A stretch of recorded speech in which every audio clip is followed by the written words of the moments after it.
Jokes, rants, and stuff. Crime syndicates have been on the rise, engaging in the practice of organized barbarism. Warning, this presentation will show graphic images of the illegal practice of barbarism. Many individuals who are forced to engage in this illegal trade start their bootleg business much like any other, with one important difference. Rather than obtaining a business license from a state or local business and receiving the support of local law enforcement, they must obtain permission to conduct barbarism from crime syndicates, hoping to receive protection from the law, criminals, and competition while performing this dangerous trade.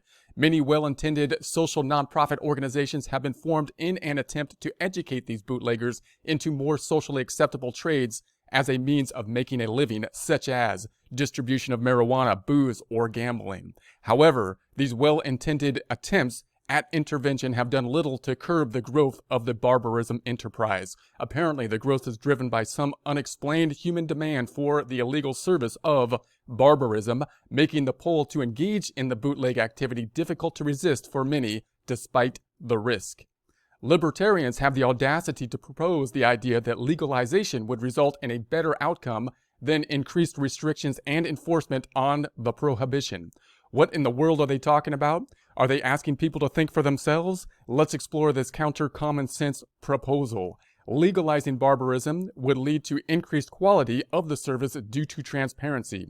If barbarism were legal, practitioners could advertise their service openly and would be openly judged by the market, resulting in better barbers dominating the market with better and safer practices. They could also be subject to minimum requirements of quality once the trade is brought under the umbrella of the law.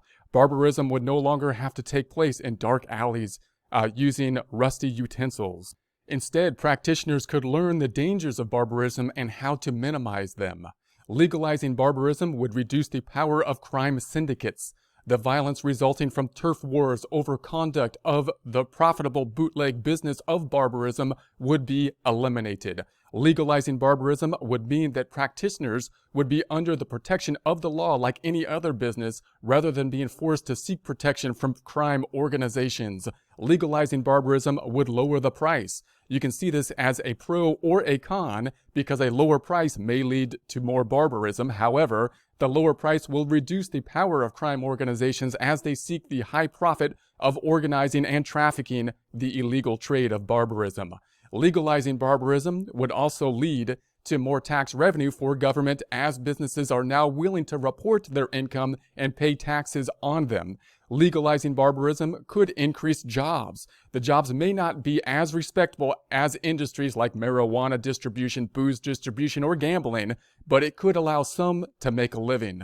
Legalizing barbarism could lead to reduced costs of law enforcement used to restrict the service of barbarism, and could lower the tragic scenes of police raids on barbershops, resulting in casualties and shootouts between police and crime syndicates engaged in barbarism.